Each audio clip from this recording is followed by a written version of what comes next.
Apa bedanya masjid zaman dulu dengan zaman sekarang? Sama, hanya saja ada beberapa hal yang perlu kita perhatikan. Yang pertama, kalau dulu orang datang ke masjid untuk mendengarkan tausiah. Sekarang orang datang ke masjid mau ngerekam, dia punya channel. Nah itu, jadi tidak semua orang mohon maaf ya, jangan tersinggung. Kuncin dengar tausiah Ustaz Somad itu satu saja, jangan tersinggung. Karena ada beberapa konten kreator tersinggung meninggal.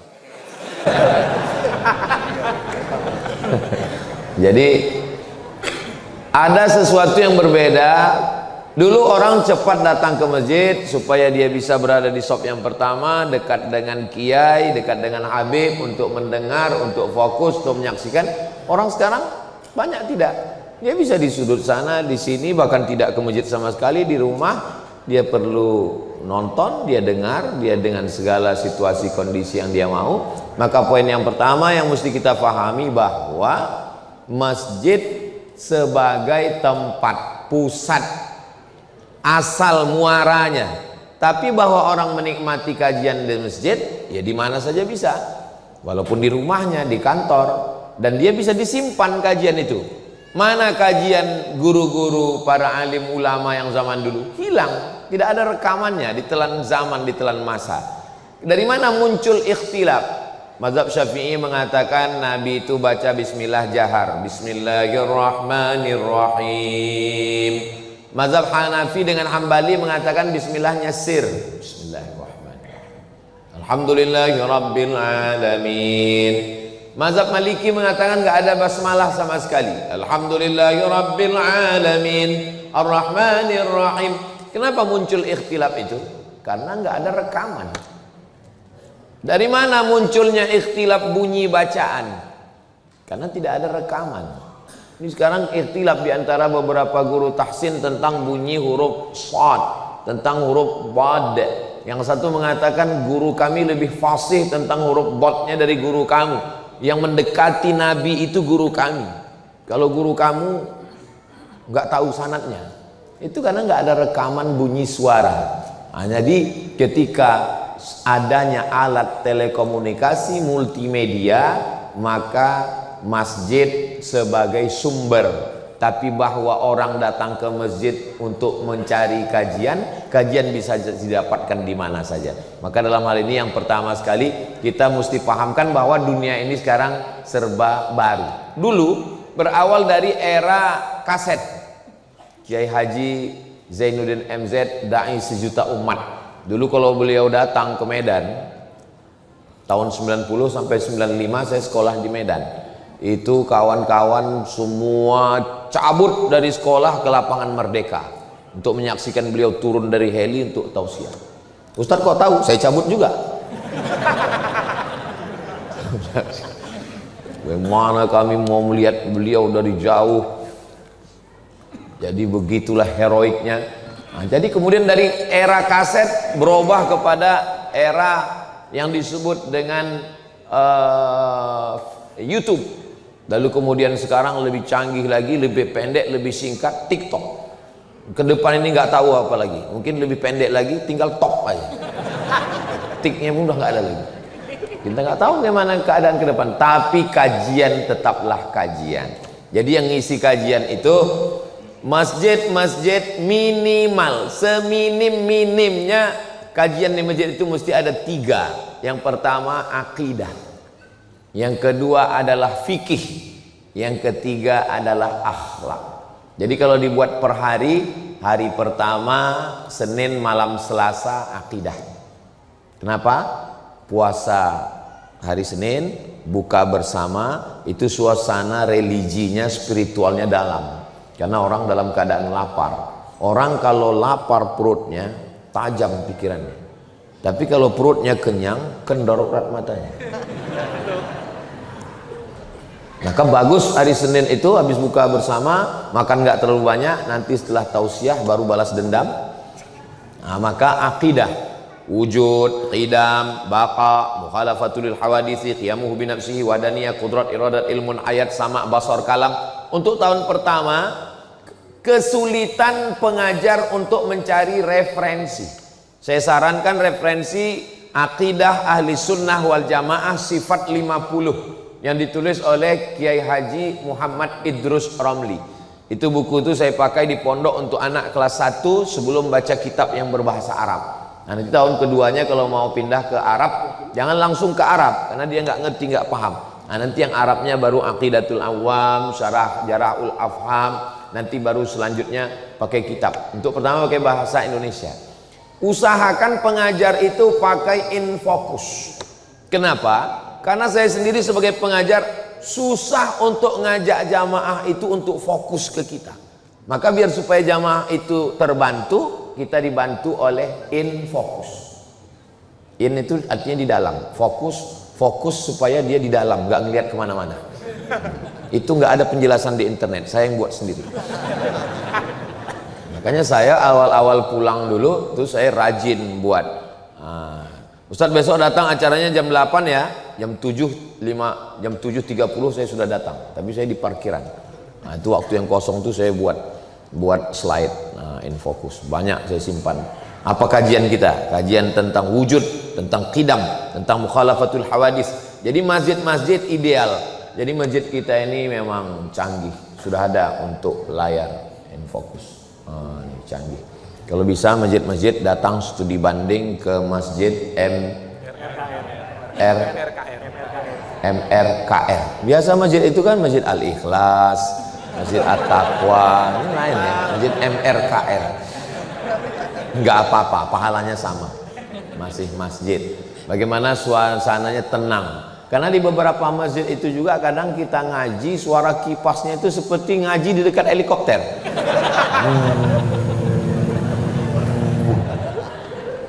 Kalau gini kan tenang dia, sejuk. Kadang juga kita sibuk ngaji, jamaah tuh berkipas saja. Saya, mungkin bapak kan, ibu kan nggak merasakan perasaan saya. Gimana perasaan saya ketika terganggu melihat orang berkipas? Ngelihat dia yang berkipas, kita yang kepanasan. Nah itu. Jadi bagaimana seorang dai menyiapkan bahannya, fasilitas disiapkan masjid. Kalau saya dulu tausiah dari masjid ke masjid, kampung ke kampung sampai ke pedalaman, memang sound saya bawa. Saya beli sound kecil karena pernah satu pengalaman dari Pekanbaru bawa mobil 5 jam. Nama kotanya nggak usah disebut, nanti yang punya kota tersinggung. Sampai di tempat itu mati lampu. Panitia coba cari diesel ke belakang, ada Pak Ustadz, cuman udah nggak dihidupkan 3 tahun. Akhirnya gimana mau tausiah?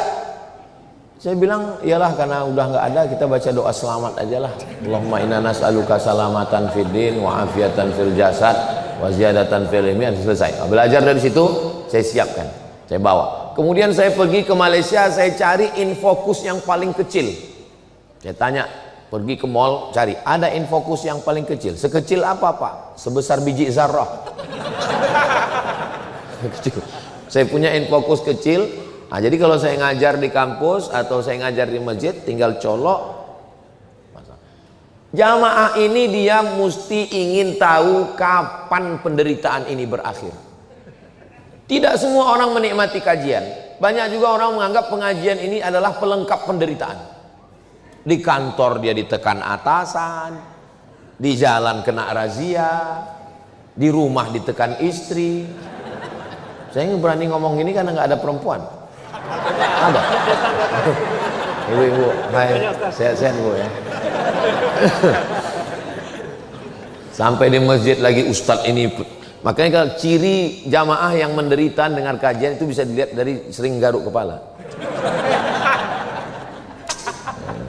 Kelihatan dari wajahnya. Mulai kalau dia dekat dengan kawan akrab mulai nyenggol-nyenggol bahu. Pulang kita. Pulang pun parkir payah sekarang. Terjebak juga kita di luar. Ya tapi enggak, paling enggak kan saya bisa ngerokok-ngerokok di luar. Ayo. Nah, jadi bagaimana supaya kita ready, siap segala kemungkinan apapun yang terjadi. Mic siap, kemudian infocus siap. Cuman masalahnya kalau mati lampu infocus nggak menyala. Nah, jadi yang sekarang dikatakan orang menyala, bang apa kau menyala? Mati lampu kok. Nah, dulu itu hanya remaja masjid. Kalau di masjid ada remaja masjid. Ngapain remaja masjid? Remaja masjid biasanya buat jadi panitia Maulid Nabi, Isra Mi'raj, Nuzul Quran, 1 Muharram. Paling keren acara remaja masjid penyelenggaraan jenazah. Prestasi tertinggi jadi mayat. Panitia nggak siap untuk beli boneka untuk mandi kan, akhirnya cari yang paling malas sholat, nah itu jadikan mandi.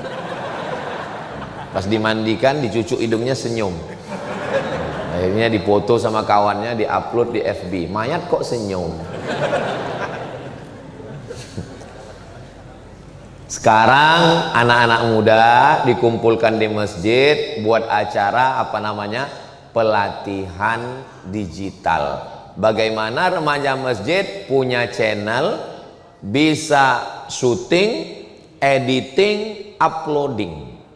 Dia yang syuting, setelah itu editing, setelah itu uploading. Saya selalu tantang anak-anak remaja masjid, kalian buat channel, kalau ada 20 video yang kalian upload, langsung saya akan endorse. Anda ingin kajian yang berkualitas, tonton channel MRKR. Jangan lupa subscribe, like, share, and comment. Inilah channel yang paling hebat. Channelnya belum ada, endorse-nya udah duluan. Masalah persennya nanti kita bahas. Nah, jadi anak-anak muda ini dibagi tugasnya, kamu kajian subuh, cari kawan yang paling susah bangun subuh. Jadi ada kajian subuh, masjid-masjid ada kajian subuhnya, alhamdulillah. Kajian subuh itu usahakan baca kitab. Jadi untuk yang tabligh akbar, yang sifatnya show, itu memang perlu dibuat mungkin 1 bulan sekali, 2 bulan sekali. Lalu kemudian untuk yang bulanan, untuk yang pekanan, untuk yang harian, itu mesti. Jadi di masjid dipasang banner, ini gambar ustadznya, lalu kemudian kelayakan pendidikannya, pondoknya tamat mana, S1, S2, S3, S Cendol, S Loger, S Bandung. Kenapa? Karena orang mau ngaji. Sekarang spesialisasi. Bapak punya istri, istri bapak mengandung. Tiba-tiba di tengah jalan mau melahirkan, bapak terburu-buru, ada tertulis dokter, langsung masuk mampir. Pak dokter, tolong buka, istri saya mau melahirkan. Gitu dokter buka pintu, mohon maaf pak, saya dokter hewan. Kira-kira bapak mau nggak ngasihkan istri ke dokter hewan? Sekarang saya tanya, mana yang lebih hebat? Dokter manusia atau dokter hewan? Lebih hebat dokter hewan. Karena kalau dokter manusia dia nanya, apa gejalanya pak? Kalau dokter hewan nggak pernah nanya. Ibu bapak nggak mau menyerahkan istri bapak, hanya menyelamatkan 1 nyawa kepada orang yang nggak, walaupun sama-sama dunia kesehatan, tapi menurut bapak tidak linier, nggak connect ini hubungannya. Bagaimana kita mau menyerahkan akidah kita, keyakinan kita, ibadah kita kepada orang yang tidak punya kelayakan? Kalau di Brunei Darussalam, di Malaysia, di Terengganu, di Sabah, di Sarawak, semua yang mengajar mesti punya tauliyah. Tauliyah itu adalah sertifikat yang dikeluarkan oleh sultan. Sultan menitahkan kepada mufti, mufti memberikannya. Seperti yang kemarin baru diupload beberapa hari yang lalu, mufti kerajaan Perak atas nama sultan memberikan tauliyah bebas berceramah seumur hidup kepada salah seorang ustadz dari Indonesia, namanya Ustadz Abdul Somad. Maksud saya yang belum follow Instagram saya, follow lah biar tahu. Siapa yang ceramah nggak punya tauliyah, maka polisi diperintahkan tangkap. Sekarang di tempat kita nggak begitu, asal mau pakai baju koko, pakai jenggot sedikit, ceramah. Maaf jangan tersinggung. Nggak bisa begitu. Makanya kemarin waktu Komisi 8 me-WA saya, Ustadz Somad, kami sedang bersama dengan Kemenak ini sidang, apa kira-kira masukan dari Ustadz? Masukan dari saya, buat penceramah pakai SIM. Sama seperti SIM supir, driver, ada yang ban 2, ban 4, ban 6, ban 8. SIM A boleh ceramah, boleh solawat, boleh tanya jawab. SIM B ceramah saja, jangan tanya jawab. Jadi kalau dia ditanya jamaah, Ustadz apa hukum ini? Maaf, saya SIM B. Yang SIM C itu hanya maulid solawat saja. Sallallahu ala Muhammad marhaba, sallallahu alaihi wasallam marhaba. Datang protokol, berikut ini mari kita dengarkan tausiah. Maaf, SIM C. Karena kalau orang salah ngomong, salah bicara, itu yang menderita jamaahnya. Ustadz ngomong begitu mentang-mentang Ustadz SIM C, saya belum punya SIM. Karena memang di negara kita bebas, siapapun mau ngomong silakan. Mau sekuler, mau liberal, mau syiah, mau khawarij, mau murjiah, mau ateis, mau apapun namanya. Nggak bisa begitu. Yang jadi korban ini masyarakat.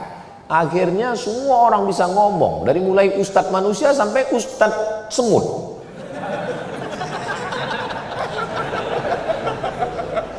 Mau dibawa kemana hubungan kita? Nah, tidak lagi bisa komunikasi yang eksklusif. Komunikasi kita inklusif, terbuka untuk semua orang. Kalau zaman dulu bisa. Jamaah sekalian, ini pembicaraan kita di masjid ini hanya untuk kita aja ya, jangan sampai bocor kemana-mana ya. Kalau zaman sekarang nggak bisa, saya katakan, jangan sampai keluar video nih, jangan sampai selesai acara nih, lebih dulu jamaah punya rekamannya daripada saya. Mana streaming semua, berapa kamera ini, padahal nggak ada izinnya ini. Nah, oleh sebab itu maka komunikasi kita mesti terbuka. Abdul Somad tidak bisa difitnah ngomong macam-macam. Kenapa?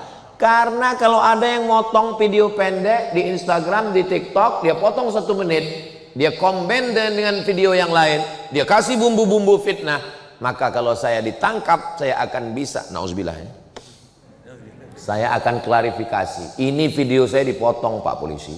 Kalau mau tonton video lengkapnya, Bapak dari Polisi Republik Indonesia, tonton video lengkap di channel Ustadz Abdul Somad Official, subscribe, like, share, and comment.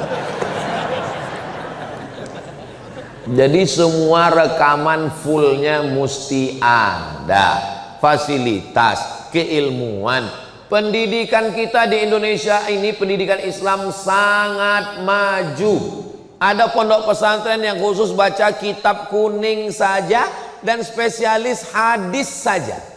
Kitab kuning itu ada yang fikih. Kenapa disebut kitab kuning Pak Ustadz? Karena kertasnya dari kertas ubi, warnanya kuning. Begitu kitabnya dicetak di Lebanon sampai ke Mesir, bukunya putih. Loh, kok di Mesir nggak ada kitab kuning ya? Itu kitab kuning istilah. Kalau bahasa Arabnya namanya kutubut turas, buku-buku klasik. Contoh buku klasik. Kita kalau baca Sahih Al-Bukhari, Imam Bukhari itu meninggal tahun 256. Sekarang tahun 1446.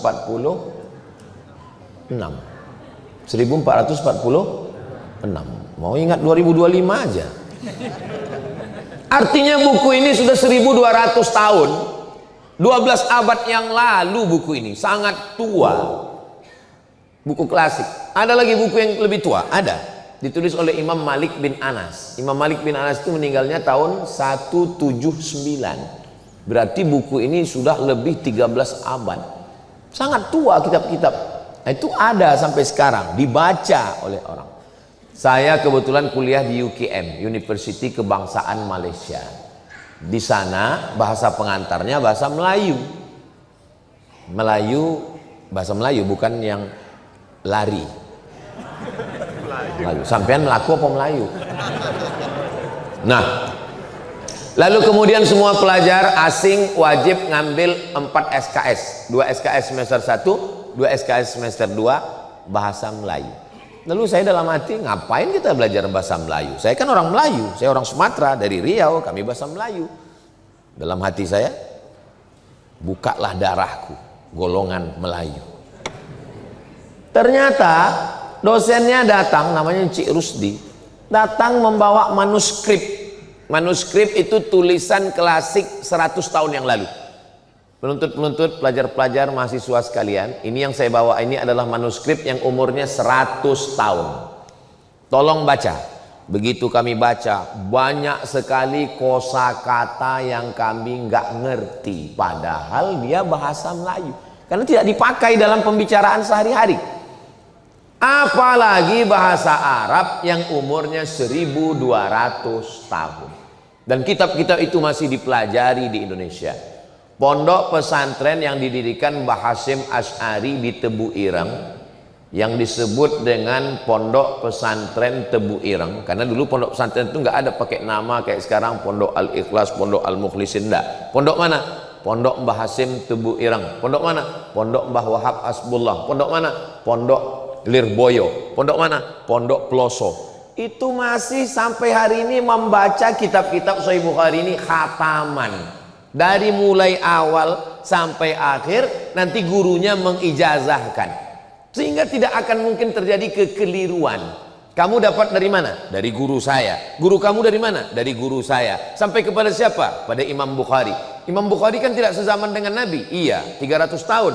Imam Bukhari dapat dari mana? Dari gurunya, namanya Abdullah bin Maslamah. Abdullah bin Maslamah dapat dari siapa? Dari gurunya, namanya Malik bin Anas. Malik bin Anas dapat dari siapa? Dari Abu Zinad. Abu Zinad dapat dari siapa? Dari Al-A'raj. A'raj dapat dari siapa? Dari Abu Hurairah. Abu Hurairah dapat dari siapa? Dari Nabi Muhammad SAW. Kita sekarang tidak runut begitu. Kamu dapat dari siapa? Dari Syekh Google.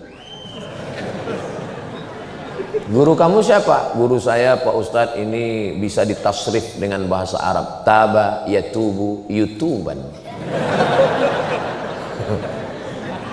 Nah, sehingga masjid-masjid bagaimana mencerahkan supaya kembali lagi ngaji kitab-kitab. Ya Pak Ustadz, tapi yang ngaji bisa baca kitab itu kan kalau pakai bahasa Arab. Makanya pakai bahasa Indonesia dulu. Saya sarankan untuk yang 3 itu, akidahnya pakai akidah sifat 50 Kiai Haji Muhammad Idrus Ramli. Untuk fikihnya, fikih Islam Sulaiman Rashid. Beliau ini alumni Al-Azhar Mesir tahun 1935. Kita merdeka 1945. Beliau 10 tahun sebelum Indonesia merdeka sudah tamat dari Al-Azhar Mesir. Lalu kemudian pulang orang Lampung. Lalu kemudian beliau menulis kitab fikih sistematis bahasa Indonesia. Bahasanya simple, sangat mudah untuk memahami. Dan beliau spesialis mazhab Syafi'i. Kita dari pertanyaan jamaah itu kita paham bahwa jamaah ini nggak paham. Dari pertanyaan jamaah itu kita paham bahwa dia nggak paham. Ustaz Somad, iya. Gimana kalau saya sholat nggak baca Allahu Akbar kabiro? Nah itu saya paham tuh bahwa dia nggak paham. Allahu Akbar kabiro, Allahumma ba'id baini wa baina khotoyaya, wajjahtu wajhiyya, itu adalah sunnat. Dibaca, tapi saya tidak pernah meninggalkan iftitah. Dibaca, bagus, afdal. Tidak bisa membedakan mana rukun, mana syarat, mana wajib, mana sunat. Bagus dibeli buku ini. Ada fikih sholat, ada zakat, ada haji, ada umroh, ada fikih siasah, politik Islam, ada pembagian harta warisan, ada fardu kifayah, memandikan jenazah, menyelenggarakan mengkebumikan, mengkuburkan, semuanya lengkap semua. Kecil. Dulu saya beli buku itu 40.000. Silakan cari di toko buku, dan saya tidak jual buku. Jangan Ustaz Somad ini ada hubungan ini. Sampai sekarang belum lagi, nggak tahu ke depan. Lalu kemudian tentang akhlak. Akhlak ini bagaimana tawaduk, rendah hati, menjaga supaya jangan sampai riya, sum'ah, takbur, hasad, dengki, busuk hati. Bagaimana menjaga hati. Alhamdulillah Pak Ustadz, di masjid kami sudah ada kajian. Apa nama kajiannya? Manajemen kalbu. Kalbu itu artinya anjing. Yang betul itu qalbu, pakai qaf. qalb. Bahasa Arab itu ada huruf kaf, ada huruf qaf. Salah nyebut, salah bunyi, salah makna. Kul huwallahu ahad pakai kaf. Kul artinya makanlah. Kul huwallahu ahad, makanlah Allah itu. Yang betul itu pakai qaf. Maka tahsin Al-Quran di Ma'had Az-Zahra, ibu-ibu sore Jumat pengajian. Jumatnya dibagi 4. Jumat yang pertama akidah, Jumat yang kedua fiqih, Jumat yang ketiga akhlak, Jumat yang keempat tahsin. Ihdinas siratal mustaqim. Supaya apa? Lurus. Jangan sampai salah membaca. Rubbatalil Quran wal Quranu yal'anuh. Berapa banyak orang baca Quran dilaknat Quran. Kenapa dilaknat Quran? Salah baca Quran. Alhamdulillah Pak Ustadz, saya nggak pernah salah baca Quran. Kenapa? Karena saya nggak pernah baca Quran. Lebih baik pernah salah karena baca daripada nggak pernah salah karena nggak pernah baca. Boleh untuk update status yang ini. Jadi ini penting. Kalau untuk akhlak, buku apa yang Ustadz sarankan? Saya sarankan buku tasawuf modern Buya Hamka. Karena itu beliau tulis ketika dalam kesulitan hidup di dalam penjara. Buku itu bukan ditulis di hotel mewah dengan suasana yang tenang, nyaman, adem, ayem, tentram, merem. Tapi ditulis orang dalam kesusahan. Orang semakin susah hidupnya, semakin dekat munajatnya kepada Allah. Kenapa syair-syair itu lahir begitu indah? Karena syair lahir dari hati yang hancur, remuk, redam. Makanya orang yang patah hati, syairnya pasti bagus. Kenapa syair yang ditulis oleh Kais itu begitu dalam? Karena dia tidak jadi nikah dengan Laila. Ketika orang bertanya dengan Kais, Kais, seandainya kau disuruh pilih menikah dengan Laila atau dunia beserta isinya, apa kata Kais? Laghubaru ni'aliha ahabbu ilayya wa asfa li balwa. Debu yang menempel di sendal Laila lebih kucinta daripada dunia beserta isinya. Kenapa dia ngomong gitu? Ya karena nggak jadi nikah. Coba kalau jadi nikah, ngamuk tiap hari. Jadi sampai mana tadi? Ini digital. Tolong jangan mengacaukan pikiran saya. Ini digital, era digital ini masjid menjadi tempat pusat center kegiatan. Dari mulai ibu-ibu, ibu-ibunya buatkan kajian khusus karena mereka segan kalau nanya kepada ada laki-laki di situ, sungkan, nggak enak. Mohon maaf, beribu maaf. Cerita tentang masalah darah haid, darah nifas, darah wiladah, darah bisul, darah jerawat. Mereka mau kajian khusus dan Nabi mengkhususkan itu. Buat kajian khusus untuk perempuan sore Jumat. Sebelum kajian waktu kosong baca Al-Quran, memperbaiki tahsin. Mumpung yang lain belum datang Bu, ya kira-kira kita baca 5 ayat ya. Ibu dulu 5 ayat.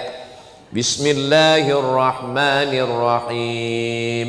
Yasin wal Qur'anil Hakim.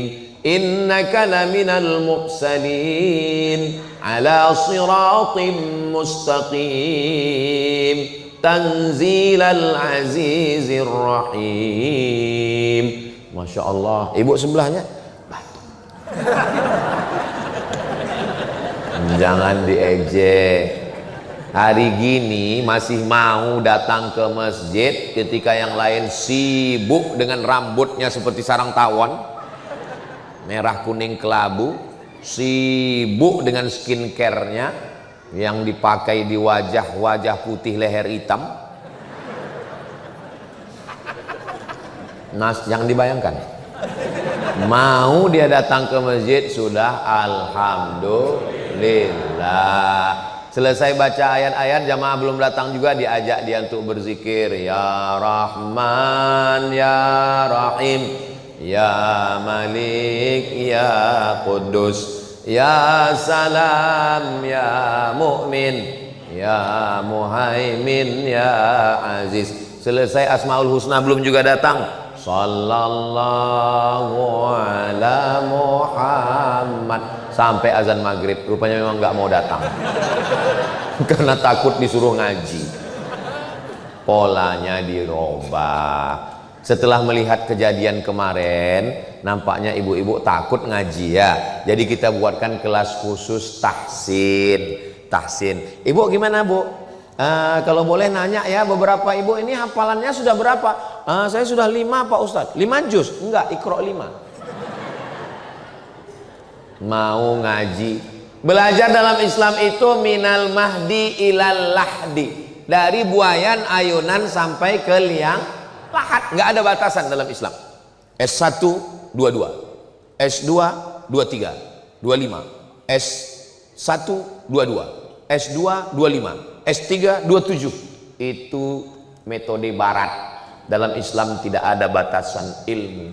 Dalam Islam menuntut ilmu itu utlubil ilma, bukan hadis Nabi, kata-kata hikmah. Utlubil ilma minal mahdi ilal lahdi, dari buayan hingga ke liang lahat. Nabi jadi nabi umur 40 tahun. Abu Bakar Siddiq masuk Islam ketika Nabi dapat wahyu, langsung dia masuk Islam. Laki-laki yang pertama masuk Islam Abu Bakar, yang dewasa. Kalau yang anak-anak, Ali bin Abi Thalib. Jarak umur antara Nabi dengan Abu Bakar adalah 2 tahun. Nabi lebih tua. Nabi dapat wahyu umur 40, dan saat itu Abu Bakar masuk Islam. Pertanyaannya, berapakah umur Abu Bakar belajar Islam? Memang jam-jam segini susah mikir ya. 38 tahun. Jadi kalau ada di antara kita ini, saya mau belajar Islam ini umur 38. Apa masalahnya? Selama orang mau ngaji datang. Saya Pak Ustadz kalau ngaji di depan orang banyak malu saya Pak Ustadz. Saya ini kan direktur di perusahaan, hilanglah harga diri saya. Berapa harga kau rupanya? Minta sama guru khusus. Ini kawan sahabat-sahabat kita dari Musyawarah. Mereka punya rumah Quran Musyawarah. Sekarang sudah 4 angkatan. Itu alumni penghafal Quran bersanad 30 juz. Bisa ketemu dengan anak-anak Musyawarah itu yang pecinya putih-putih. Itu kalau pecinya putih itu isinya 30 juz. Kalau yang merah begini, ini juz 30. Minta privat sama mereka. Adik, tolong adik nanti datang ke kantor saya ngaji. Saya mau belajar privat. Oke, I'm coming. Mereka datang, kita ngaji. Pulang ke rumah, istri bapak tersenyum. Papa yang udah belajar ngaji. Loh, kok kamu tahu? Rupanya dia ngintip dari CCTV. Senangnya hati istri melihat suami sudah mulai ngaji. Betul bu? Ya. Gak mungkin bohong mereka dalam masjid. Nah, oleh sebab itu maka tidak ada istilah malu untuk belajar. Maka 4 dasar utama ini, akidahnya mesti benar, ibadahnya mesti benar, berakhlakul karimah, dan tahsin Qur'annya bagus. Ada flyer, banner, balihonya, di-share untuk di grup-grup. Siapa yang bekerja ini? Tim media remaja masjid. Jadi remaja masjid itu diberdayakan. Saya minta kepada sahabat-sahabat dari Musyawarah, buatkan pelatihan tim digital multimedia untuk remaja-remaja masjid. Kira-kira bisa? Insya Allah bisa. Insya Allah kata mereka. Mereka ini kalau insya Allah jadi. Beda sama yang lain. Kalau insya Allah tuh artinya nggak mau tuh. Kalau mereka buat, dulu tuh saya tanya, bisa kita buat rumah Quran? Bisa Ustaz. Bisa kita bagi beras? Bisa Ustaz. Ini bisa RE-nya dilelang? Nanti Ustaz. Jadi ini dasar yang paling utama. Jadi jangan euforia bangga dulu. Alhamdulillah masjid kami kemarin Pak Ustaz sudah tablik akbar, manusia sejauh mata memandang. Terus habis itu kosong. Mesti ada yang berkesinambungan. Ini yang basic, yang mendasar. Kita kalau lewat di depan toko roti, langsung bunyi handphone, ting ting ting ting. Lihat, hai Abdul Somad. Dia nggak tahu saya Ustadz. Hari ini roti lagi promo loh, mampir ke kita dong. Dari mana dia tahu saya lewat di depan? Saya lama, rasanya mau saya datangi toko roti. Mau nggak tahu aku nih Ustadz. Dia tahu nomor saya, dia WA saya, dia ajak saya mampir, dia kasih tahu promo. Nah sekarang kita sebagai pengurus masjid, pernahkah kita memanjakan jamaah seperti itu? Pernahkah kita WA setiap jamaah itu kita tanya, hai jamaah, datang sholat subuh ya, malaikat maut udah dekat.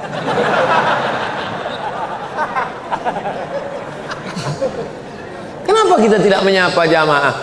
Jamaah sedang terpukul, orang tuanya meninggal. Apa salahnya kita kirimkan? Inna lillahi wa inna ilaihi raji'un wa inna insyaallahu bikum lahiqun. Jangan bersedih saudaraku, datang kita. Walaupun kita mungkin karena kesibukan, itulah hebatnya digital. Pengurus masjid mempostingkan. Memang sedap kopi tiramisu. Setelah itu makan sayur kubis. Kalau sudah disediakan tisu, itu tanda waktu sudah mau habis. Nah, jadi ketika kita mengelola jamaah ini dengan baik, sekarang banyak masjid tidak mengelola jamaah dengan baik. Mau datang mau enggak bukan urusan kami, mau meninggal mau mati mau sakit lah salam wala kalam. Berapa jamaah kita? Berapa jumlah jamaah tetap kita? Berapa yang ada di dalam grup? Itu ada aplikasi yang bisa membuat satu grup 1000 dan bisa 10 grup. Berarti kita punya jamaah inti 10.000.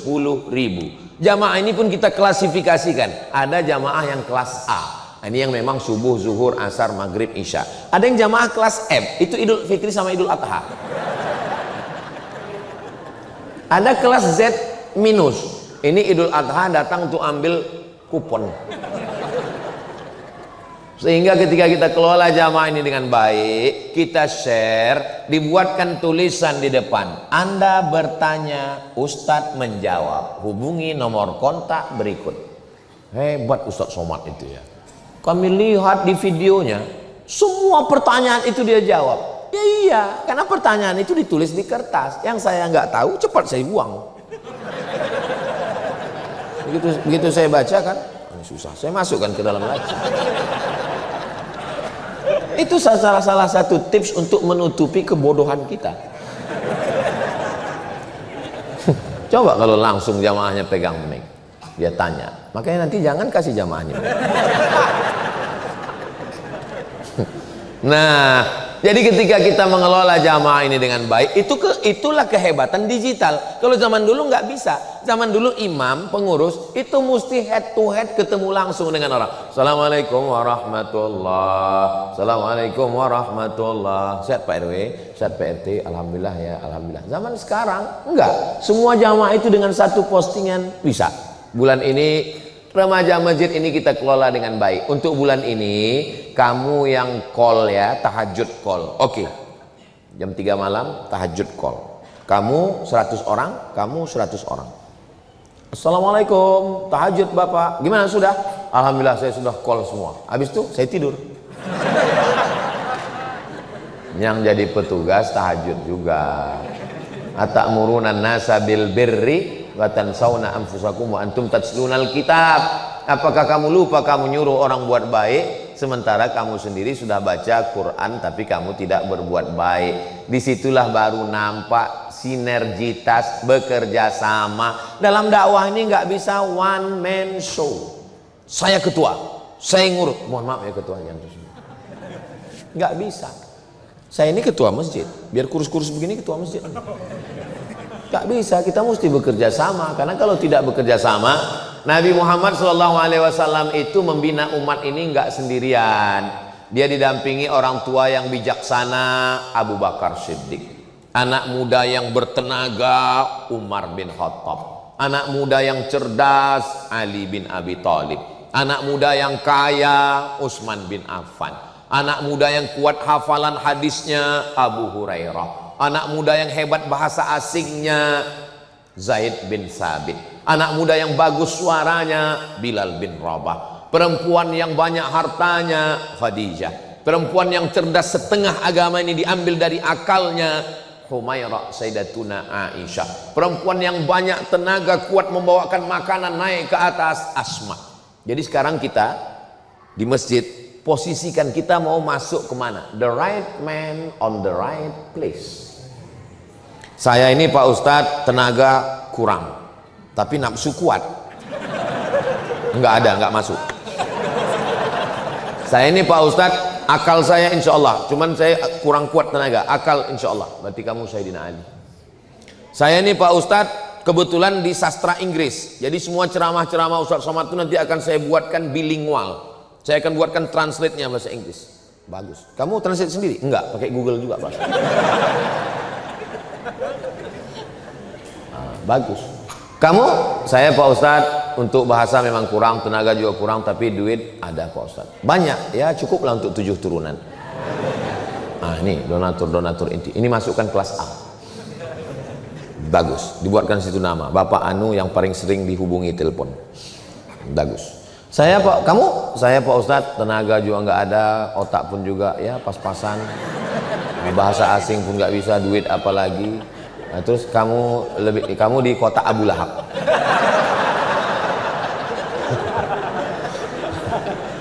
Nah, jadi kita bagi-bagi tugas, nggak bisa kita mengelola ini dengan sendiri. Maka digital ini kita manfaatkan. Semua kajian ada, file-filenya ada, dan tidak terbatas, bisa diakses semua orang. Sehingga ketika adik-adik kita mau presentasi atau dosen-dosen kita, jamaah kita, kebetulan saya di kantor mau presentasi nih Pak, boleh saya pinjam ini? Boleh, menjadi amal jariah. Disitulah makna hadis, idza matal insan, kalau manusia mati, in qata'a amaluhu, amalnya putus, illa min salasin, kecuali 3, shadaqatun jariyah, ilmun yuntafa'u bih. Apa yang dimaksud dengan ilmu bermanfaat? Video YouTube, infocus, slide PowerPoint diambil orang, dan kita nggak perlu klaim. Kayaknya yang ente presentasi kemarin punya anak tuh. Kita ketika sudah kita berikan, saya pernah ceramah di masjid. Saya tausiahnya nanti habis isya menjelang tarawih. Jadi ketika kultum, berikut ini mari kita dengarkan kultum menjelang berbuka puasa. Kami dengar. Saya dengar kultum itu dari awal sampai akhir kayak ceramah saya. Sampai teman di sebelah nyenggol, itu kayak isi ceramah antum. Iya, selesai tausiah Ustadz, memang orang bukan mesin, bukan AI, memang manusia, bukan Robocop. Datang dia duduk, mohon maaf Ustadz, itu tadi saya dengar ceramah Ustadz beberapa kali, langsung saya tausiah. Dalam hati saya, alhamdulillah, ternyata tidak hanya terbatas di kelas, bukan hanya terbatas pada buku-buku yang kita tulis, suara pun bisa ditirukan orang. Artinya apa? Dengan zaman digital ini, kesempatan untuk menyebarkan perbuatan baik itu kira-kira makin terbuka luas atau makin sempit? Makin terbuka luas. Suara kita bisa direkam orang, gambar bisa, apapun yang kita lakukan. Jadi kalau ada orang sekarang mengatakan, kenapa lah saya hidup di zaman ini ya Pak Ustadz, ya banyak zaman fitnah di akhir zaman. Coba kalau saya hidup di zaman Nabi, pasti saya baik Pak Ustadz. Saya bilang orang-orang seperti kamu ini kalau hidup zaman Nabi mungkin ikut Abu Jahal. Apa jaminan kita kalau hidup zaman Nabi kita ikut Nabi Muhammad? Belum tentu. Jadi jangan pernah menyalahkan zaman, menyalahkan masa. Memang menurut ilmu Allah, ya hidup kita ini cocoknya di zaman milenial ini. Ustadz Somad aja merasa milenial. Kami melihat Ustadz seperti kolonial. Habis milenial, Gen Z, macam-macam namanya. Tapi ini semua adalah masa. Kenapa Allah pertukarkan zaman masa ini? Wa tilkal ayyamu nudawiluha bainan nas. Demikianlah zaman masa itu kami pertukarkan, kami pergantian untuk apa? Liya'lamallahu alladzina amanu, untuk melihat siapa yang bisa mempertahankan imannya, wa yattakhidha minkum syuhada, untuk melihat siapa di antara kita yang syuhada, matinya sebagai syahid, iskariman hidup mulia, au mut syahidan, atau matinya mati syahid. Kalau mau membayangkan gimana sebelum ada digitalisasi, Allahu Akbar. Apa kata makmum di belakang? Mubaligh namanya. Mubaligh menyampaikan suara. Allahu Akbar. Mubalighnya itu sampai 10 ke belakang. Allahu Akbar. terus sampai ke belakang. Kenapa? Karena masjidnya panjang, suaranya nggak nyampai. Sekarang di masjid kita nggak ada lagi tuh mubalik. Kenapa? Karena sudah ada sound system, mikrofon, suaranya menggelegar. Kalau Bapak Ibu nanti pergi ke Medan, Sumatera Utara, sholat di Masjid Raya Al-Masun, Masjid Sultan Delhi, itu hari Jumat muazzinnya 7 orang. Kenapa sampai 7 orang? Karena suara mau kuat. Allahu Akbar, Allahu Akbar. Subuh, kenapa menaranya tinggi? Karena muazzin naik ke atas mengumandangkan azan. Zaman sekarang nggak ada lagi. Suara tarhim, assalatu wassalamu alaik. Jam 2, jam 3 malam, suara tarhim, takbir. Begitu kita masuk ke dalam masjid, orang sudah nggak ada. Flash disk. Makanya banyak nanti flash disk masuk surga. Orangnya masuk neraka. Nauzubillah.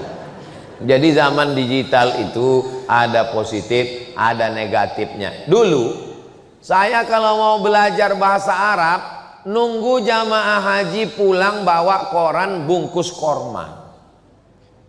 Orang semua minta korma, minta air zam-zam. Saya nanya, mana bungkus kormanya?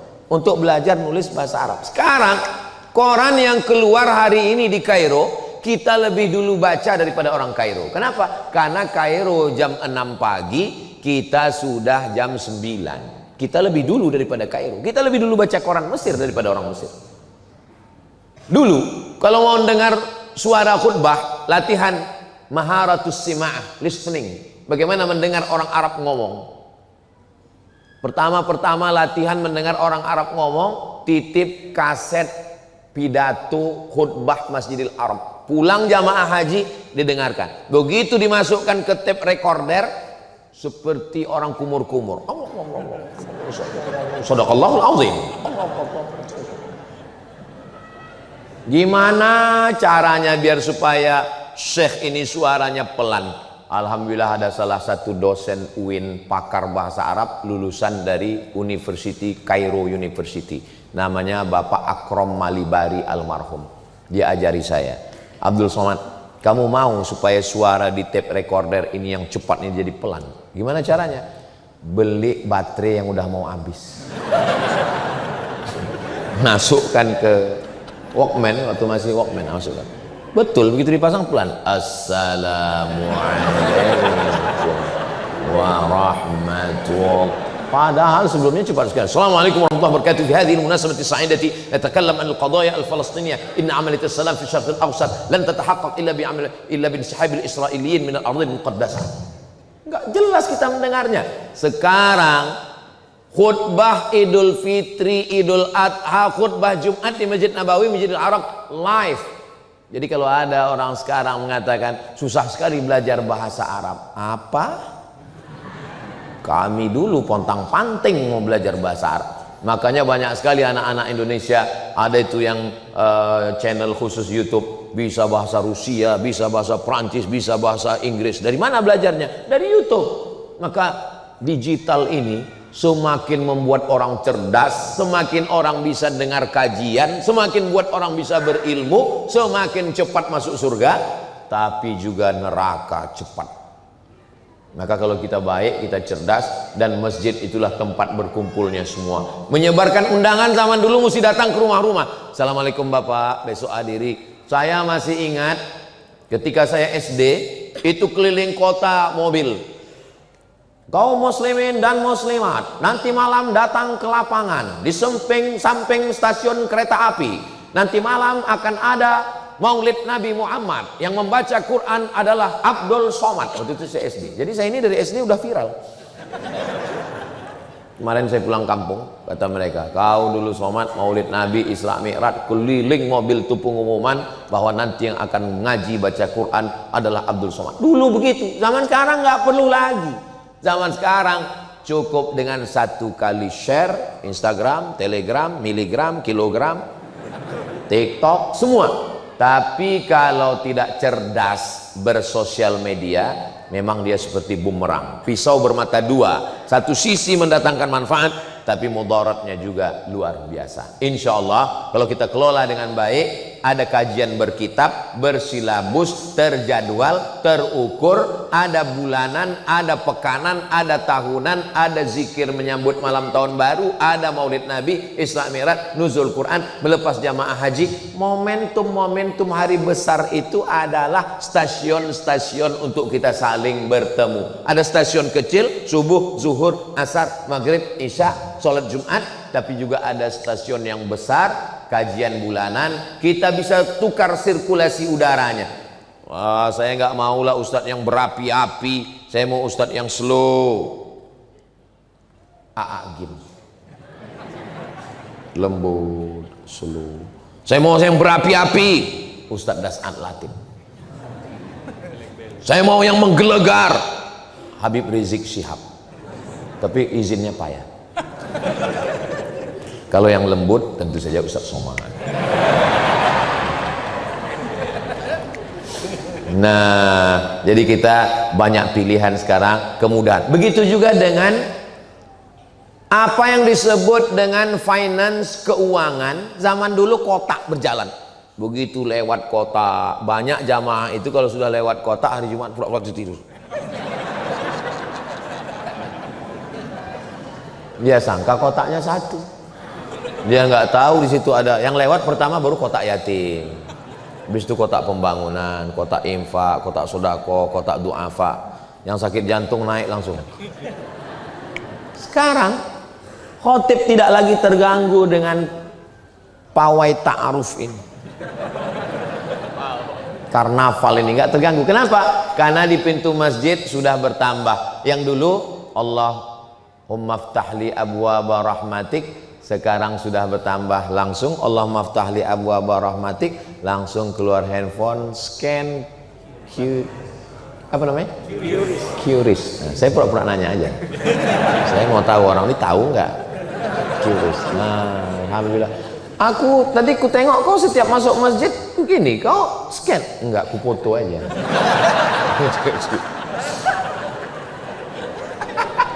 Jadi zaman ini zaman yang kalau kata orang ini zaman edan, zaman setan.